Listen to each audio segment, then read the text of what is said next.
Maoist party మాజీ అగ్రనేత Nambala Keshavarao police ఎన్కౌంటర్లో గతేడాది చనిపోవడంతో పార్టీకి పెద్ద దిక్కుగా మారిన దేవ్జీ రీసెంట్గా తెలంగాణ పోలీసులకు లొంగిపోయాడన్నట్లుగా కూడా అధికారికంగా ఛత్తీస్గఢ్ మంత్రి విజయ్ శర్మ ప్రకటించడం జరిగింది. అయితే తెలంగాణ పోలీసులు మాత్రం ఇంతవరకు అధికారికంగా ప్రకటించలేదు. అయితే 2-3 రోజుల్లో ఆ ప్రకటనను అధికారికంగా వెలువరించే అవకాశం అయితే ఉంది.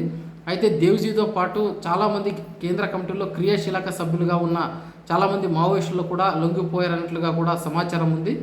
అయితే దేవ్జీ అరెస్టుతో చాలామంది 40 నుంచి 50 మంది మావోయిస్టులు లొంగుబాటుకు సిద్ధంగా ఉన్నట్లు తెలంగాణ ఇంటెలిజెన్స్ విభాగం దగ్గర సమాచారం ఉంది. వారం 10 రోజుల ముందు నుంచే దేవ్జీ అండ్ అతని అనుచరులు తెలంగాణ ఇంటెలిజెన్స్ విభాగంతో మధ్యవర్తుల ద్వారా చర్చలు జరిపి వారు లొంగిపోతున్నట్లుగా కూడా సమాచారం ఇవ్వడం జరిగింది. అందుకు తగ్గట్టుగానే పోలీసులు దాని ఏర్పాట్లు చేయడంతో వాళ్ళు లొంగిపోయారు. దీన్ని ఛత్తీస్గఢ్ మంత్రి స్వయంగా ప్రకటించడం జరిగింది. 1-2 రోజుల్లో తెలంగాణ కూడా ప్రకటిస్తుంది. అయితే దేవ్జీ లొంగిబాటు వెనుక అనేక కారణాలు కూడా ఉన్నాయి.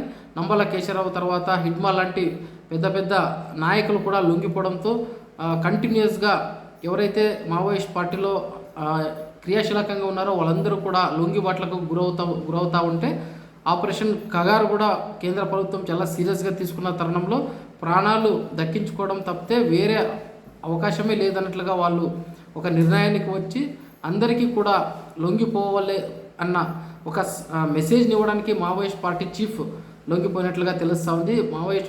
మావోయిస్ట్ పార్టీ చీఫే లొంగిపోయాడంటే డెఫినెట్గా మావోయిస్ట్ పార్టీ అనేది తుది దశలో ఉంది అని మనం చెప్పుకోవచ్చు. దాదాపుగా 60-70 ఏళ్ళ నుంచి ప్రజల ఆదివాసుల కోసమైతేనేమి ప్రజల న్యాయమైన హక్కుల కోసమైతేనేమి పోరాటం చేస్తున్న మావోయిస్టులు తమ పోరాటాన్ని తుది దశకు తీసుకురావడం అనేది నిజంగా ఇక్కడ గమనార్హం.